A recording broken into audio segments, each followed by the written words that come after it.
JDF engineers to assist with rebuilding in a compound. Engineers from the Jamaica Defense Force JDF will be assisting with repairs to damaged buildings in a compound and surrounding areas in St. Elizabeth, says Prime Minister Andrew Holness.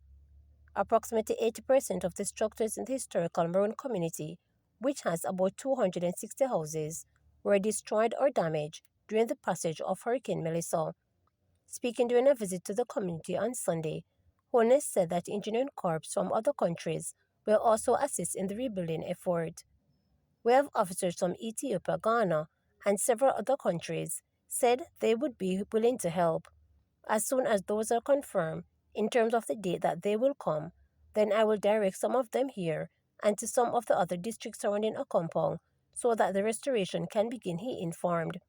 Speaking to residents who gathered at the Akompong Primary and Infant School, Holness said that the objective is to get the community in a state of readiness for the staging of the annual Maroon Festival in January. The Prime Minister said he has visited Akompong many times to participate in the festival, which commemorates the 1739 peace treaty signed between the Maroons and the British, honoring Captain Kodjo and celebrating Maroon heritage with events like an all-night vigil, traditional food, music, and dancing. There is significant value there. The Maroon communities are an important part of the cultural heritage of Jamaica. It has not always been the case that it has been acknowledged and supported in the ways that it should, but this is an opportunity for a reset, Holness stated. While in the compound, Holness was taken on a tour of the community by Chief Richard Curry to get a first-hand look at the hurricane damage. Curry noted that residents needed assistance to restore their homes and farms. We are very grateful for all the help and the people who have come to our assistance, he noted. Having the government officials here today signals a fresh start in collaborative efforts in mending a lot of broken channels and addressing some of the other long-standing issues, Curry added. Before leaving the community, Holness handed over a generator to Akompong Primary and Infant School. Accompanying the Prime Minister on the visit were Minister of Culture, Gender, Entertainment and Sport Oliver Grange and Minister of Agriculture, Fisheries and Mining Floyd Green.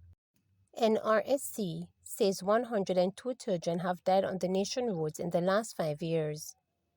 Vice Chairman of the National Road Safety Council, Dr. Lucian Jones, says about 102 children have died on the nation roads in the last 5 years. He made the disclosure as he expressed sadness at the death of 14-year-old Edwin Allen High School student Jaden Smith in Clarendon on Sunday. Jaden was a passenger in a Nissan Sunny motor vehicle traveling along the Chapelton Main Road towards Maypen when the driver lost control of the vehicle, which collided into a wall.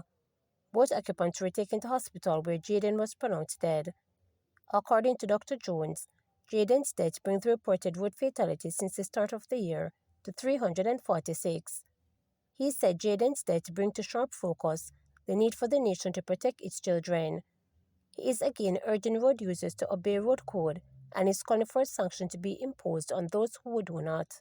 Young 14-year-old Jaden Smith from Edwin Allen High School, the third such road fatality that the school has suffered in the last 3 months, brings into very sharp focus the need for us as a nation to protect our children and indeed all our people who travel on the nation's roads. Especially at a time like this when we are building back better and stronger after Melissa. We need to consider very carefully the whole matter of sustainable transport, which has been in news of late, and how we can make sure that the nation's roads are safe. For the last 5 years, 102 children have died in road fatalities. Less than the 5-year period before that, 117. But that gives us little comfort, especially when you consider that many of our children are dying in private motor car crashes as passengers and also riding a motorcycle. It means that these children, for the most part, are not benefiting from the law which says that you have to buckle up in both front and back, and also the law that states that you have to wear a helmet when riding on a motorcycle. We have to make these things a priority.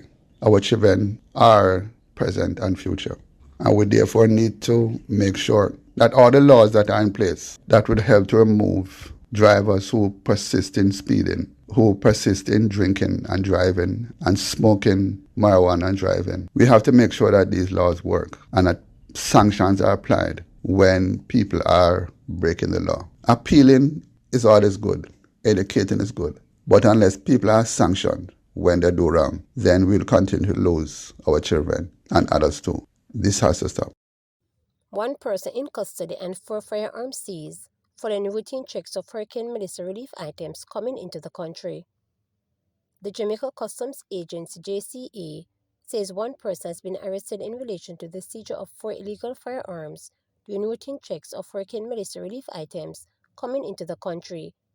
This revelation was made following last Thursday's meeting at the National Security Council. During the meeting, Prime Minister Dr. Andrew Holness received updates on the impact of Hurricane Melissa on the nation's security architecture, infrastructure, and security personnel affected. According to a statement from the Office of the Prime Minister, the JCA said there have been a significant increase in goods and materials entering the country, primarily due to hurricane relief efforts. It said appropriate measures were implemented to ensure the relief items were handled efficiently and securely. The JCA said this resulted in 4 firearms being detected and recovered in containers coming in as aid from private consignments. Prime Minister Holness is cautioning persons sending relief items to Jamaica not to include illegal goods and weapons in relief packages. The National Security Council also noted media reports alleging that relief items were missing from consignments at the island's ports. The JCA said while the relevant authorities have not received any formal report of compromised relief cargo since the hurricane, the NSC views the integrity of its system of processing goods entering the country and the confidence of public in securely retrieving their goods as matters of absolute importance. To this end, the Prime Minister has directed the JCA and the Office of Disaster Preparedness and Emergency Management (ODPEM) to conduct a detailed review of their system with a view of identifying any possible gap and strengthening procedures. Car dealer charged after alleged gun attack in St. James. A 27-year-old car dealer from St. James has been charged for an alleged gun attack on a woman in his community last month. He is 27-year-old Adina McIntosh, otherwise called Baba, from Lickton Drive in the community of Lottery. Reports from the Montego Bay Police are that around 1 p.m. on November 2nd, McIntosh allegedly brandished a firearm and opened gunfire at a woman with whom he had an argument. The woman escaped unharmed, raised an alarm, and was assisted by relatives. McIntosh reportedly fled the scene. He was later taken into custody during an operation on November 28. He has since been charged with possession of a firearm with intent to injury, discharge of firearm in any space, using a firearm to commit a felony, and shooting with intent. JPS Foundation leads cleanup of Holiness Christian Church in Catherine Hall.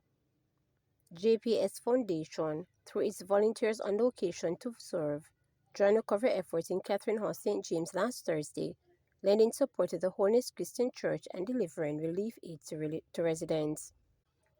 The church, like homes and businesses in the area, experienced severe flooding when high waters and mud washed into the property, damaging furniture, musical instruments, and other valuables. Senior Vice President for Customer Experience and Commercial Baker shared that the energy company has been involved in several relief efforts, bringing aid to some of the hardest hit communities in Western Jamaica following the passage of Hurricane Melissa. The recovery currently taking place has a technical side and a humanitarian side for us at JPS. While our teams give it their all in repairing and rebuilding sections of the grid, our volunteers have been busy, helping residents to clear debris from their spaces and delivering care packages, she stated. Our brothers and sisters have suffered tremendous loss, and we're doing all that we can to play our part on the road to recovery. Head of the JPS Foundation, Sophia Lewis, noted that restoring key community spaces is essential in helping residents rebuild. Spaces like churches play an important role in providing comfort, connection, and refuge during difficult times. Getting them back up and running helps the entire community heal, she stated. The vaults help remove benches, chairs, and musical instruments from the church before using push broom and shovel to clear thick layers of mud. The team also power washed the interior, including tiles, walls, and windows, and later removed the building of debris from the churchyard. Trucks then transported the waste out of the community. Following the cleanup, the foundation distributed more than 200 care packages to residents. These include non-perishable food items, cleaning and sanitization supply, cases of water and buckets of ice to help families as they recover in the aftermath of disaster. Pastor Trevor Header of the Catherine Hall Base Church expressed deep gratitude for the initiative, noting the assistance allowed the church to be in a better position to serve the community. The church plays a vital role in times of crisis. I must commend the JPS Foundation and their volunteers for how they showed up for all of us today. It is deeply appreciated, he noted.